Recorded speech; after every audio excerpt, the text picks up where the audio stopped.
Right, drain the coolant right now. Get as much as you can to go in, and kind of slow draining.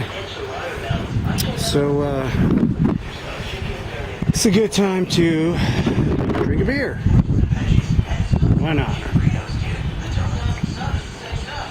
Because this job sucks.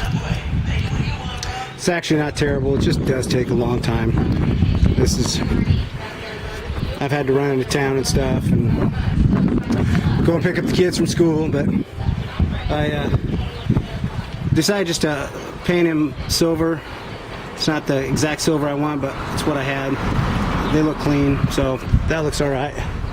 And I got new gaskets for the valve covers to put in here and on the bottom.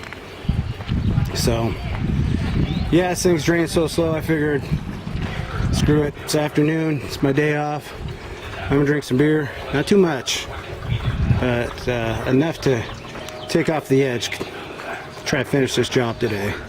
So that's it for now.